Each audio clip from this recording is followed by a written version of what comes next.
Never remember one family reunion where a relative was out there burning. Haven't seen it happen even once. So get those rays in, everybody. If you can get out there, get out there. Get your vitamin D. It's a beautiful thing to be able to get that from the sun. But, ladies and gentlemen, let's get into this article because everybody is not impacted by the sun the same way. So, is it just me, or do I get way more sunburned when I'm drinking? Now, I can see that happening, y'all, and this is the reason why. Back in the day, when I had certain friends, when they would go too far with drinking and fall asleep, sometimes they would do that in the sun. And by the time they would wake up, they would be sunburned. I've seen that happen. You know, I think, in some cases they forget to reapply the sunscreen, especially when they're drinking alcohol. They just tend to forget and end up burnt in the sun, or, where they're no longer thinking about it and they're all into drinking and relaxing a bit too much. So this came out in Well and Good, May 21st, 2019. It's now legitimately hot outside and the sun is shining. And it's shining beautifully today, and I can see a lot of blue sky. I'm glad it's not all overcast. This means two things are a must: wearing extra sunscreen to protect skin, and drinking alcohol, al fresco, in moderation, of course. But then I heard murmurs that the two have a combative relationship, and a light bulb went off in my head. Can drinking alcohol affect your sun sensitivity? When I checked out the scenario with dermatologists, they weren't necessarily able to call out a definitive link, but there does seem to be a correlation between alcohol consumption and an increased risk of sun damage. Wow. Well, we know about the burns from citrus fruit, because I've done the stories on people using limes and lemons and getting some second degree burns from it. There is a slight association between some alcohol, primarily white wine, and the likelihood of developing skin cancer. Wow, really? White wine? Interesting. That said, okay, so there's a dermatologist, Rachel Nazarian. She says, she notes that she hasn't seen a study that proves alcohol makes you sun sensitive or increases your chance of getting a sunburn, though others have echoed that consumption of alcohol does correlate with an increased risk of skin cancer. While it's very important to understand that correlation does not imply casualty, I notice that I return to my home a bit pinker on the days I spent in the sun, cocktail in hand. But what's behind that? The science is still working that out in many ways. Really? I'm just saying, it amazes me that people have been on Earth all this time and they can't still figure out what makes you burn in the sun. You're still trying to figure that out? Because that's what she's saying. The full reason is not quite yet known, but some hypothesis exists, she says, on the connection between alcohol and sun sensitivity. One is that the metabolism of alcohol may prevent the body from being able to repair the other mutations in the body, such as those in the skin when exposed to ultraviolet radiation. The other is that alcohol consumption creates free radicals in the body, which have also been linked to aging and genetic mutations in the skin. Dermatologist and skin surgeon Kenneth Mark adds that the main issue with drinking and the sun is related to melanoma specifically. Really? Increased alcohol consumption has been known to be a risk factor for melanoma, he says. My opinion is that it could be from alcohol suppressing the immune system. I don't know if I agree with that. I mean, many people are outside drinking alcohol. I don't believe it's, if that's the case, then you would see people of many other cultures burning too. I've been outside drinking alcohol, during my family reunions, and I never burnt up from the sun or felt like it suppressed my immune system. So I don't know. I don't know if Kenneth Mark, dermatologist or whatever, cancer surgeon, I don't know if he knows what he's talking about. Then there's the whole factor of impaired judgment. If an individual has had too much to drink, they might not be aware of their skin starting to burn, or they may forget to reapply sunscreen evenly every 2 hours, said Francesca Fusco. That actually makes more sense to me. You know how people get when they drink alcohol, and they probably get all into partying and everything and drinking, and they just totally forget, hey, I need to reapply more sunscreen. That actually makes more sense to me than alcohol suppressing the immune system. That doesn't make sense to me. Okay, that makes sense. People become more forgetful. So, of course, they would increase their chances of getting sunburn. So even though there isn't a definitive research saying that drinking alcohol makes you more susceptible to sun damage, maintaining proper sun protection is still your best bet, as it always is, no matter what. I don't wear sunscreen. I've heard people saying, well, Black people should wear sunscreen too. I disagree with that. I disagree with it because why should we put on sunscreen when we see people wearing it and it doesn't even work for you? You're still burning in the sun with it on. And most sunscreens on the shelf are toxic. That's another reason why I would never put that shit on. Okay, you put it on, but don't recommend that I put it on because I'm not going to listen to you. But please tell me what you think, ladies and gentlemen. How some people get more sunburn when they're drinking out in the sun. I tell you what, I love my melanin. I wouldn't trade it for nothing on this planet. But please tell me what you think, ladies and gentlemen. Please leave your comment and subscribe. Don't forget to hit on the notification bell. And I'll see you on the next video. Peace, family.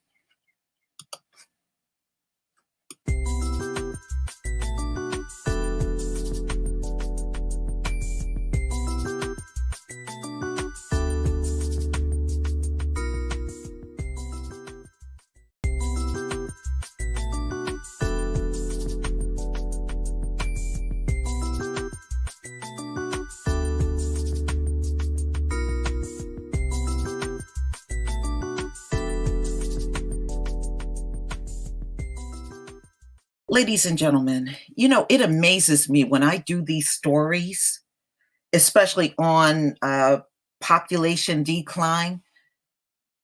And there's always somebody that comes to the comment section and write, well, Africans, they don't live as long. They don't live as long. Are you sniffing glue? You don't live as long. The U.S. life expectancy is on a decline. The opioid addicts are dropping dead as young as in their teens all the way to their 50s. You don't live as long. How the hell are you going to come point out somebody else's life expectancy and your shit is in the toilet too? Look at the ages of these addicts that are dying. You don't live as long. Are you sniffing glue? Oh my goodness, you just see. Ah, I guess they think we are blind. You know, ladies and gentlemen, it's a damn shame. We could have been much further ahead if we didn't have these people leading. We could have been light years ahead by now, but you can see why we're not. They are so blind, they can't even see that their life expectancy is in the damn toilet. And they're trying to point out somebody else's. This is almost insane. But let's get into this story. This came out on Boston 25, May 21st, 2019. Americans under 40 suffering heart attacks at alarming rate. Not only are they suffering these heart attacks, they are dying because of the heart attacks at a much younger age too. And, you know, it don't pay to be blind to your own demise and trying to point at somebody else. It will do you no good at the end of the day. So let's get into this. Researchers at Brigham and Women's Hospital found young people are dying of heart attacks in growing numbers. And yes, this is tied to drug usage too. Preventative cardiologist Ron Blankenstein recently authored a study showing the heart attack rate among Americans under the age of 40 is rising dramatically, even though the heart attack rates across the board have been falling. These are often individuals that have symptoms that may not think it is a heart attack. Again, it is not on their radar at all, Blankenstein said. The study found that among patients who suffered a heart attack at an age of 1 in 5 were 40 or younger. And that number has risen 2% each year for the past decade. Former Miss Teen Universe Lot Vander Zee died of a heart attack earlier this year at the age of just 20. Boston 25 news anchor Chris Flanagan sat down with 29-year-old Jeffrey Barnes, who survived a heart attack 2 years ago. The Rhode Island man said he was always fit, especially during his 7.5 years in the U.S. Army. I was in great shape, never had any difficulties throughout the time physically that would even address this issue, said Barnes. But Barnes' life changed dramatically when he suffered a heart attack during a firefighter agility test. It slowly graduated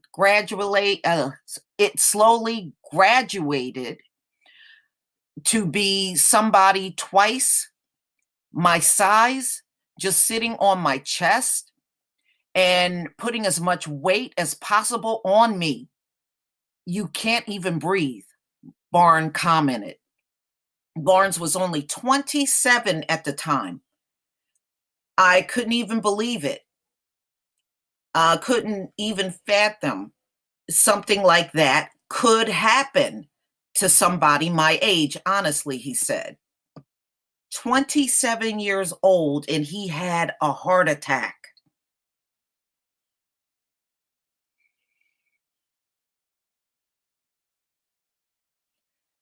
Blankenstein believes the increase in young heart attack victims has a lot to do with bad habits.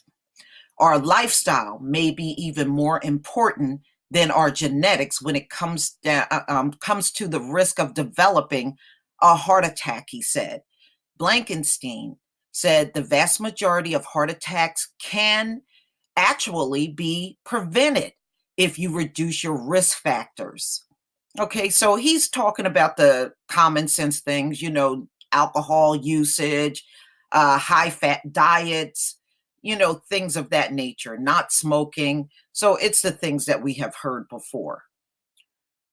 But here's really a huge reason.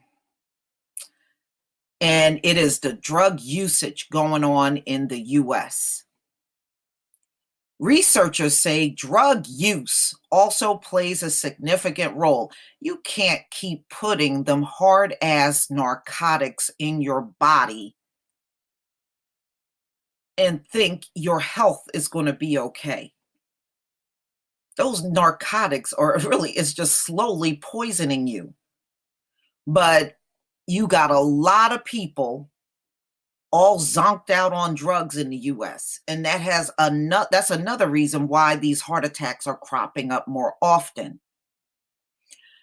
Nearly 18% of the youngest patient in the study reported marijuana use. Blankenstein is worried the heart attack rate will continue to climb now that marijuana use is legal in Massachusetts. I don't believe it's all coming from marijuana usage. I'm just telling you. You notice how they're not bringing up the opioids, which is a hard narcotic. Okay. I'm not fooled by you, Blankenstein. Okay.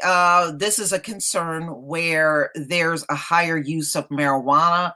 Also, there's a concern with e-cigarettes that some of the increase in use of these substances will actually counterbalance the benefits we've witnessed with less smoking, he said. Barnes has no history of drug use or smoking. He also has no family history linked to heart attacks. Despite seeing his life flash before his eyes, the newlywed realized he's lucky. 100%, I got a second chance at life and I will cherish things so much more than you think. All right, so Blankenstein said often young people don't recognize the signs of heart attack. If you have chest discomfort, pain, often on the left side of the chest that feels like squeezing or pressure, you should see a doctor. So, ladies and gentlemen, this is true because I see these stories all the time about young people dying of heart attacks, you know? So please don't come back here talking about life expectancy to me, okay? Seriously, don't come back talking about that stuff. But please tell me what you think, ladies and gentlemen. I mean, you got to look at it this way. The older generation, the ones that are elderly now, they didn't see any of this stuff happening in their youth. So this younger generation with the drug usage and everything, they are far, far different from this elderly generation that you're looking at. You know, and there's a reason why they're all dropping like flies and not even seeing their life make it to senior citizenhood at all. So please tell me what you think, ladies and gentlemen. Please leave your comment and subscribe. Don't forget to hit on the notification bell, and I'll see you on the next video. Peace, family.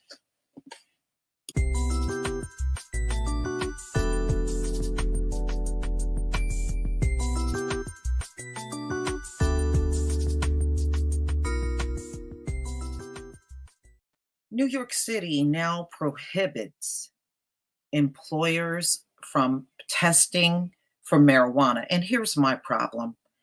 Why stop there? If you are going to eliminate marijuana, and we know why they're eliminating drug testing, ladies and gentlemen, because people that look like Mayor de Blasio cannot pass drug tests. And they're sitting around unemployed and unable to get work because they can't pass. So just understand, this is the only reason why the laws are changing. They sure never seem to want to change the laws as long as Black men kept getting arrested for, and still get arrested for marijuana. You know, And in my opinion, if you're going to change these laws about prohibiting marijuana testing, then you need to eliminate this all the way around. Why start, why stop short of arresting people for it? Because people are still getting arrested on these little meager charges and thrown into jail. It's ridiculous. It needs to end. So, New York City employers, no more pre-employment drug tests for marijuana. Then you need to stop arresting people for marijuana. So, this bill was approved in New York back in April, that prospective employees were prohibited for testing for drugs, especially marijuana. They can test for drugs, but they can't single out marijuana anymore as a reason for not hiring people in New York. And it's because so many people are not passing. So the bill is expected to be signed by Mayor de Blasio, and it prohibits employers, labor organizations, employment agencies from requiring prospective employees to submit drug tests for marijuana. Similar to other marijuana-oriented statutes, and 1445-A provides a number of exceptions, with the law generally not applying to individuals seeking employment in any of the following job: police officers or peace officers, positions requiring compliance with Section 3321 of the NYC Building Code, of Section 220-H of the labor law, generally employees in certain types of construction and or maintenance positions. Positions requiring commercial driver's license, caregivers of children, medical patients, or other vulnerable persons, positions with potential to significantly impact health or safety of other employees or the public, positions subject to valid collective bargaining agreements that touches drug testing policies for applicants, positions for employers required to drug test pursuant to federal law or pursuant to a government contract.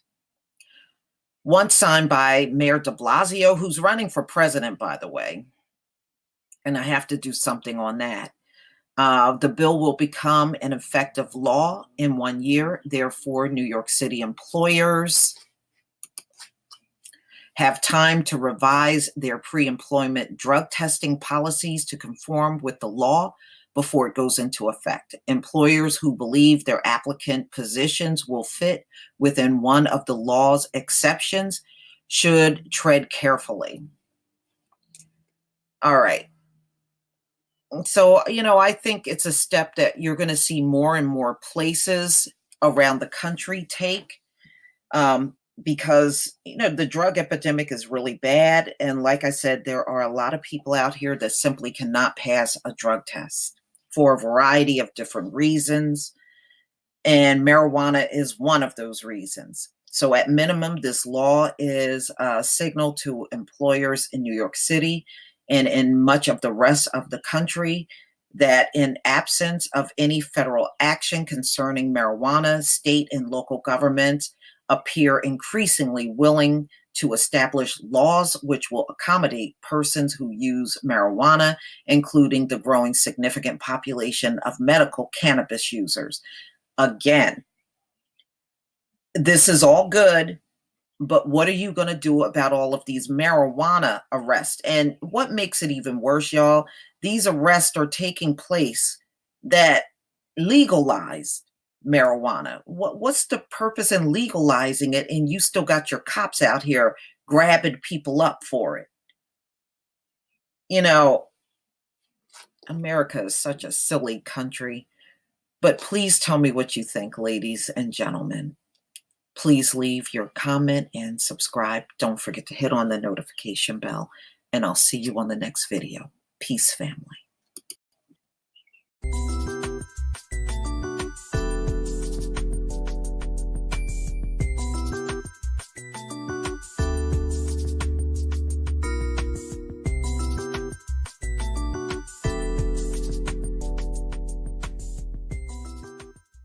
Ladies and gentlemen, the country is experiencing a shortage in policing.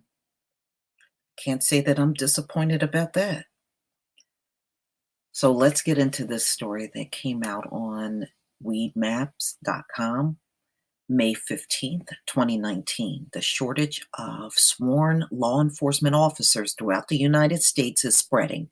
See, and what's happening, ladies and gentlemen, a lot of people are turned off by policing from looking at the video footage that's always coming out in these unarmed shootings. People tend to also shy away because the pay is lousy. Although the severity may vary from state to state, the trend is clear. Law enforcement agencies are struggling to fill their ranks with qualified applicants, and drug tests may be partly to blame. People trying to be police cannot even pass a drug test. The Bureau of Justice Statistics confirmed in an August 2018 report that the country's approximately 700,000 full-time police officers had fell by about 23,000 from 2013. The National Police Support Fund, called the Police Recruit Shortage and Complex, drug testing could be blamed. Wow. Drug testing, y'all. You would think if anybody wants to become a cop, they would definitely make sure they can pass the drug test, but not in America. Some recruiters say the job market is rife with other more attractive and less dangerous jobs. Some blame the controversies resulting from increased scrutiny. Some law enforcement officers have been exposed to with the rise of cell phone recordings and viral videos of police brutality. And you know, there are states that try to, where police officers were pushing to pass laws to stop people from recording. So in other words, we're going to do our dirt, but you can't show us doing our dirt. We want to do it, and we want to remain anonymous about it, but we still gonna come beat you up and kill you. We just don't want you to broadcast it everywhere. Others say drug testing is eliminating potential recruits. All three are true, according to Chris Davis, Assistant Chief of Police with the Portland Police Bureau in Oregon, where the recruit shortage has been especially painful. So they are having a bad problem in Portland with filling police positions. Too many junkies, I guess. Too many meth heads and opioid junkies. In addition to the strong economy and more career choices, there's been a generational shift. Back in the day, training and recruiting videos used to show SWAT teams breaking into drug-infested areas and shootouts with violent gangs, David said. Those situations are rare and not what millennials and young people are interested in as a career choice. So this millennial generation said, fuck no, we don't want to be cops. Davis said PBB is trying to rebrand what they do, which happens to be mostly helping people. Hard to tell. Still, the PPB, which pays $64,409 annually with $5,000 in starting bonuses, is struggling to fill 120 open posts for sworn officers and 36 for non-sworn positions that amount to a 12% vacancy rate. It didn't help when in late March 2019, the PPB did background checks on 61 prospective candidates and only 3 passed. What? What? Oh my. Woo! This is really bad. Wait, you had 61 people applying to be a Portland cop, but only 3 passed the background check? Oh man, y'all are some pathetic people up there in Portland. Out of the 3 who passed, 1 went to another agency. So we only gained 2 recruits, Davis said. Wow. Damn. The 2 biggest problems, Davis told Weed Map News, is past drug use and dishonest uncovered in the recruiting investigation, which are extremely thorough. To join the largest city in Portland's police force as a sworn officer, an applicant cannot have used any marijuana products within the last year. So I guess those other people that didn't make the cut must have had some weed in their system. For non-sworn jobs, which are workers do not carry guns, the requirement is 4 months, free of weed for 4 months. We lose more applicants over the issue of lying about drug use than drug use itself, Davis said. Wow. Polygraph testing for employment purposes in the state of Oregon is prohibited. Hence, the NIDA 5 drug test provided by the National Institute on Drug Abuse, which screen potential police candidates for marijuana, cocaine, oh man, PCP, opiates, and amphetamines. This 5-panel drug screen is a standard used for the federal government mandatory guidelines for workplace drug testing. And because marijuana use is a federal crime, Davis said the PPB cannot legally transfer a gun to a so-called drug user. Some cities have stopped taking those federal restrictions into account because, yeah, they can't get nobody. Portland, Maine is one of the cities that is reevaluating its stance on drug testing for marijuana, according to the police department's new hire information as of March 2018. Recent marijuana use is no longer an automatic disqualifier. Yeah, because they can't, all those potheads up there in Portland and drug users, they got to make changes. It's now being considered in context of the candidate's entire background. Therefore, marijuana use will be reviewed on a case-by-case basis and will be considered based on, but not limited to, recency and frequency. Yeah, but they're lying on the application. No, I don't do drugs, and then they find drugs. Wow. Do y'all arrest them? Oh, I'm just curious. Okay. Former Portland police chief and current commissioner of Maine Department of Public Safety, Michael Sawchuk, called the practice of disqualifying marijuana users as police candidates outdated. I want to look at frequency and recency stuff. If you smoke a joint in a parking lot before you come in to take a test, it's probably not going to go good. Yeah, I would gather that too, Sauce Chalk. Over a year after the March 2018 decision not to disqualify cannabis users, so they made changes. If somebody don't pass a drug test due to marijuana, they're not going to just throw everything out as a disqualifier. We continue to review marijuana use by police applicants, focusing on frequency, recency, and totality of the circumstances. Okay. Robert M. Swartz, former executive director of the Maine Chief of Police Association, which had opposed Maine's successful effort to legalize recreational marijuana in November 2016, said the changes made sense.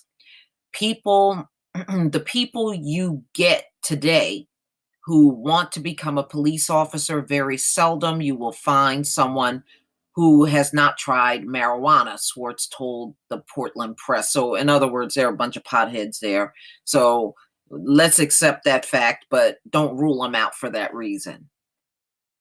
Shouldn't police department in Oregon, in which 1973 was the first state to decriminalize cannabis, which approved medical marijuana in 1998 and which approved adult use marijuana in 2014, consider doing the same. Portland, Oregon's assistant police chief says no. We are obligated to adhere to the federal government's categorization of marijuana as a Schedule I drug and to be a 100% drug-free workplace, Davis said. What other agencies are doing with drug tests and restrictions on marijuana users, shrinking the pool of recruits and police officers retiring faster than departments can fill the vacancies. Other police departments are adapting. According to a report by the Police Executive Research Forum, some police recruits are relaxing rules on past drug use, while other departments are offering large bonuses, 4-day work weeks, or even changing their standards to tattoos. But you know what? How do you relax the rules for marijuana to hire cops, but then you turn around and send your cops on the street busting people for marijuana? Major contradiction, y'all. Major contradiction.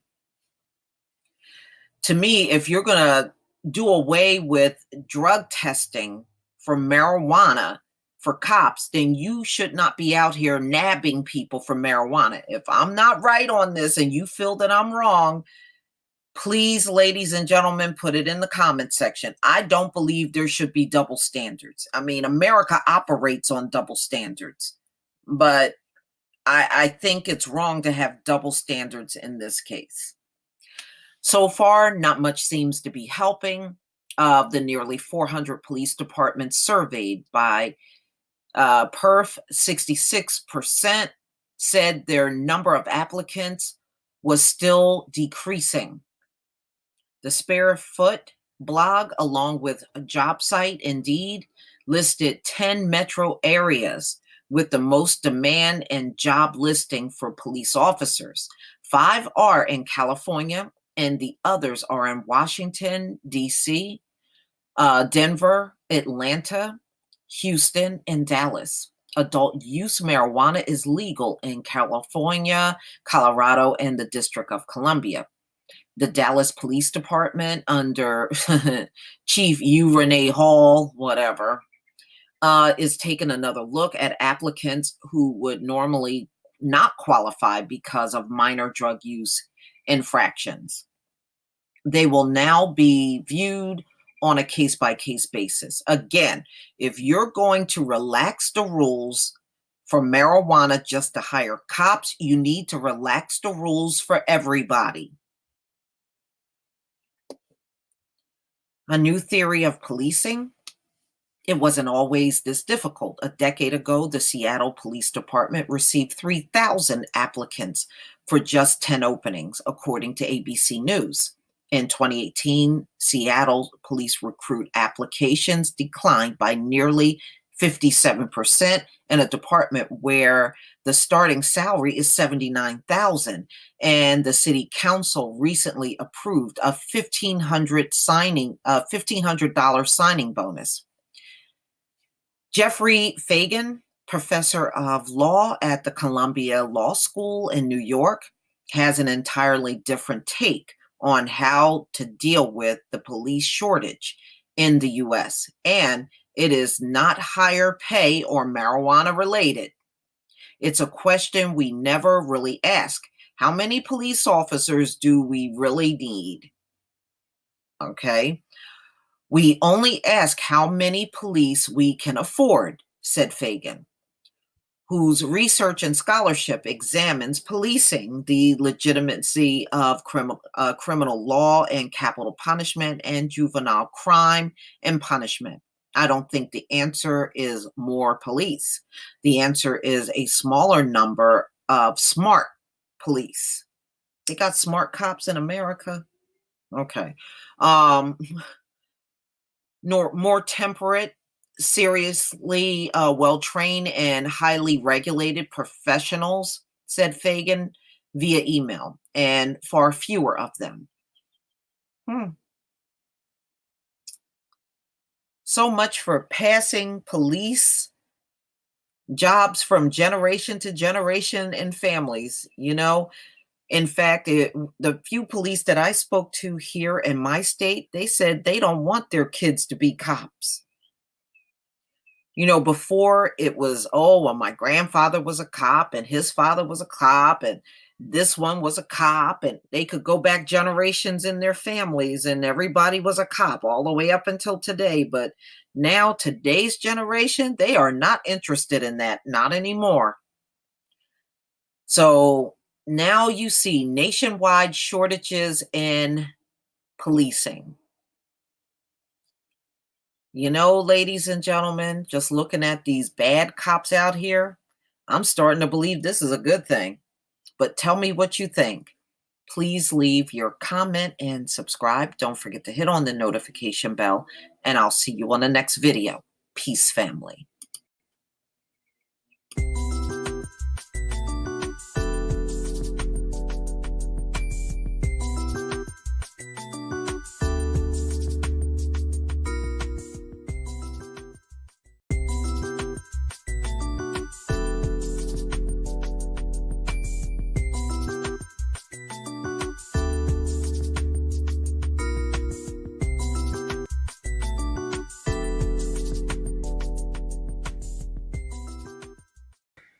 Ladies and gentlemen, the cocaine deaths are rising in America. And, you know, a lot of it has to do with fentanyl. Lately, there has been a lot of fentanyl laced in to the cocaine, which is causing a higher rise in death. And this seems to be happening, you know, in places where you have a high amount of cocaine usage. I know it's been skyrocketing in New York with the cocaine deaths and many other places around the US. And, you know, of course, like anything else, it's spreading. So this came out on Fox News, May 4th, 2019. Opioid plague helps explain rise in cocaine deaths report. Death by cocaine is rising in America, and the opioid plague, the nation's deadliest overdose epidemic, is at fault. Health officials said Thursday. Researchers at the Center for Disease Control and Prevention found that nearly 3/4 of the deaths involving cocaine in 2017 were among people who had also taken opioids. You know, I did some stories on, you know, what they were finding in coroner offices, and they said the average person that comes into the coroner's office have 2 to 3 different mixes of drugs in their system, and sometimes all of that along with alcohol. So I'm not surprised that it's cocaine users and they also are using opioids. But deaths involving cocaine alone also increased. said the CDC's Lauren Scholl, one of the study's authors. The researcher did not look at why cocaine deaths have been increasing. The new report goes through 2017, the last year for which complete statistics are available. After several years of decline, overdose deaths involving cocaine began rising around 2012. They jumped then a third between 2016 and 2017. Ohio was the state with the highest cocaine death rate. Well, imagine that. They are the same state that has the highest opioid death rate, too. They're definitely up there. But the largest relative increases were in Wisconsin and Maryland. The increase in cocaine deaths at least partly reflect trends in deaths from heroin, fentanyl, and other opioids. Many overdose deaths involve several different drugs. Yeah, that's really consistent with most of these medical examiners say. Health officials say about 70,000 Americans died of overdoses in 2017. And then again, they are lowballing the numbers, y'all. It's way higher than that. The CDC only reports from 22 states, not all 50 states. So any numbers they give you is an undercount. Nearly 48,000 involved at least one type of opioid. About 28,000 deaths involve fentanyl or some other synthetic opioid. 15,000 involved heroin, and 14,500 involved prescription opioids. Just under 14,000 involve cocaine, according to the new report. Some preliminary data from CDC suggests that deaths from cocaine continued to rise early in 2018, but may have leveled off last summer. But this is just provisional data. Caution, one of the CDC reports. Other author is Bazi Carilsa. Okay. Ladies and gentlemen, it's just another thing killing these folks by drug usage. It is one of these things they absolutely cannot control in America. They let it spiral so badly out of control. This is why they come out strongly talking about it's a public health issue. It's a public health issue because they don't want to mass incarcerate their own people. That's what it really boils down to.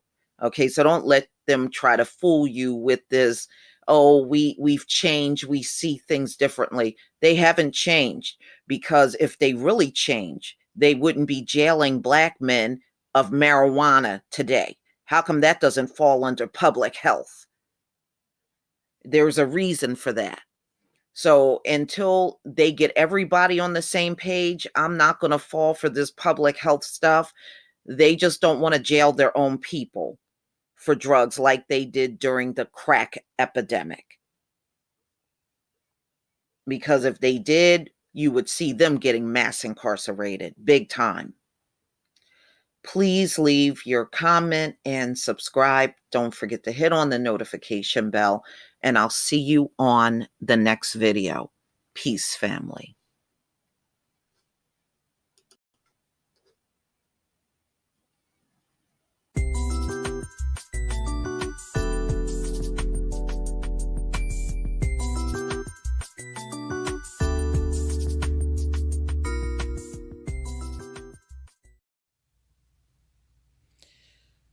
Ladies and gentlemen, America is desperate to keep Black men in jail at all costs, even if they have to get you on some of the most pettiest things that we see even today. Marijuana is the biggest reason why Black men are in jail.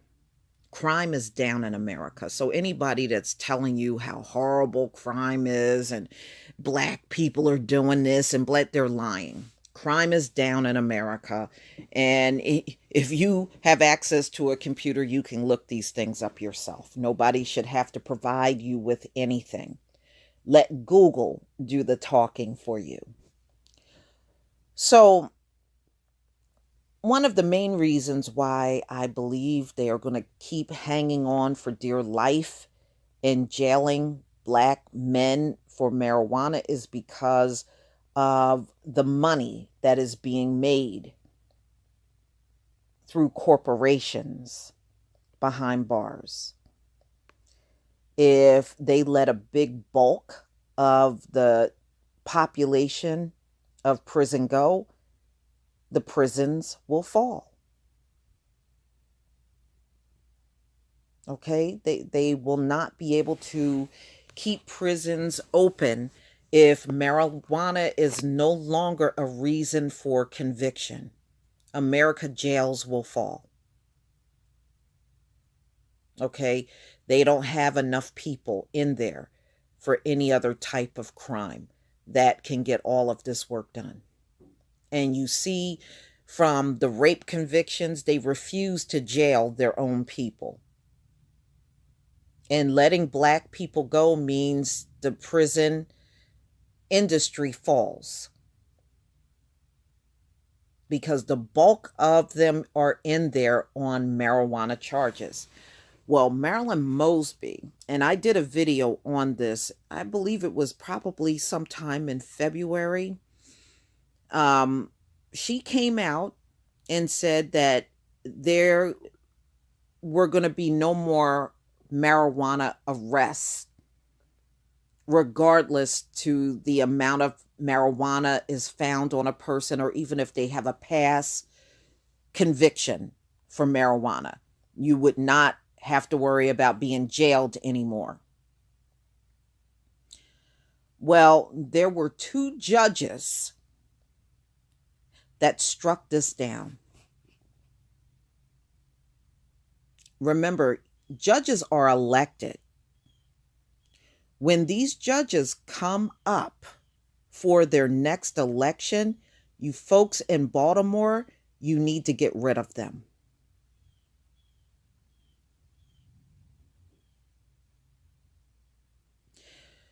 But just understand, America is going to hang on for dear life to keep black men under these these little frivolous convictions.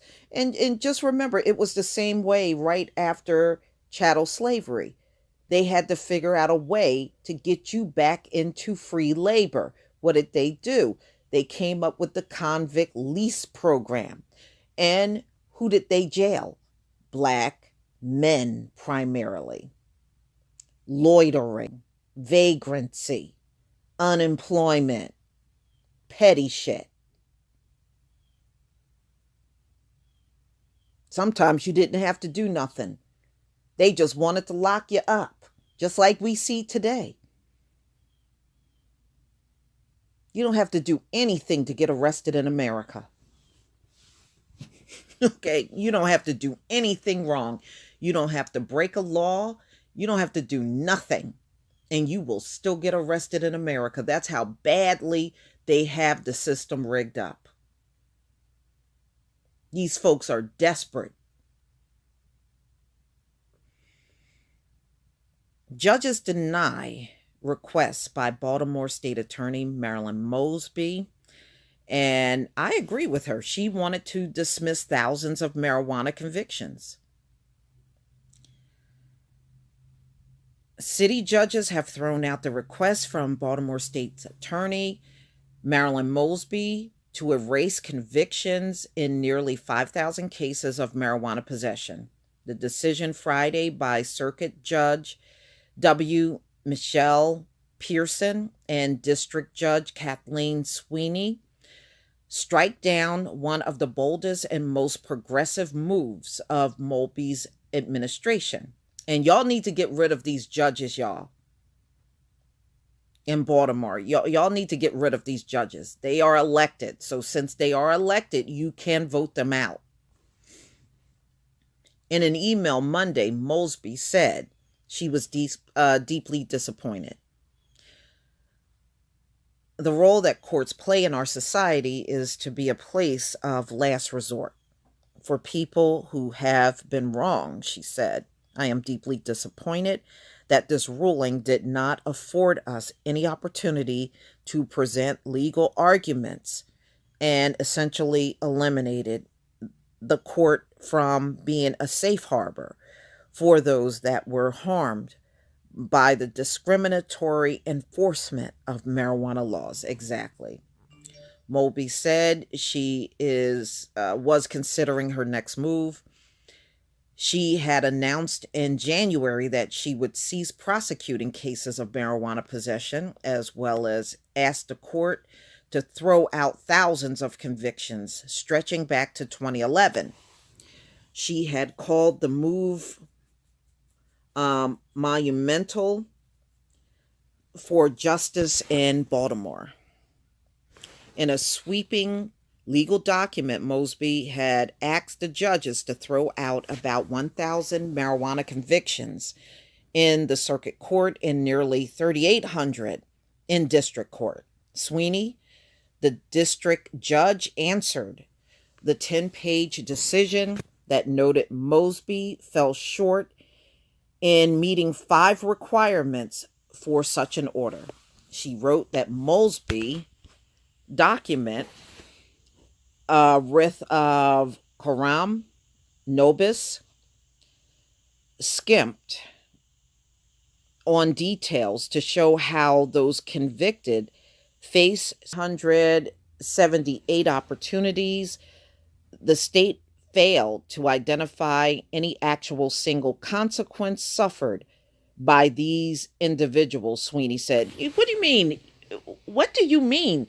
When these people are jailed, a lot of times if they have jobs, they lose their jobs. You lose income. You cannot be a breadwinner to your family. What do you mean, what did they lose? What would, Sweeney, what would they lose if they locked your ass up for something petty? What would be lost? Oh, man, this is right up there with what is blackface. Man, please, y'all, don't fall for this stuff they're doing. The judge found that the request amounted to a blatant conflict because Mosby is bound by oath to defend the state. I tell you what, the state ain't in danger of nobody because they got some marijuana on them. Get real. Sweeney also noted that 3,778 people would be eligible to have their convictions expunged from the records. Since fiscal year 2015, expungements have spiked from 7,700 to more than 19,000 annually in Baltimore, wrote Sweeney, citing court records. Mosby herself had once asked police to crack down on drug dealers and users in West Baltimore.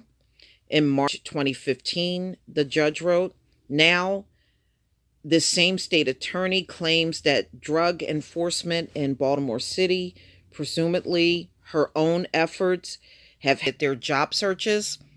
She has said these arrests disproportionately affected minority neighborhoods in Baltimore. Baltimore police arrest about 1 person a day for marijuana possession, as Mosby promises to end prosecutions. Nationwide, African Americans are 4 times more likely than whites to be arrested for possessing marijuana, which is stupid. Again, ladies and gentlemen, they got to get that prison work done. They don't care if they got to get you in there for doing nothing. That's how desperate they are to keep the prisons bustling with people. The ratio jumps to 6 times more likely in Baltimore, Mosby wrote. in a report about her new marijuana policy. Olivia Nuggle of the nonprofit Marijuana Policy Project in D.C. stood alongside Mosby at the January announcement. She called the judge's decision a shame. The unfortunate news underscores the urgent need for the General Assembly to end marijuana prohibition. News underscores the urgent need for the General Assembly to end marijuana prohibition and start regulating every day in different states. You shouldn't be even doing one person a day at this point.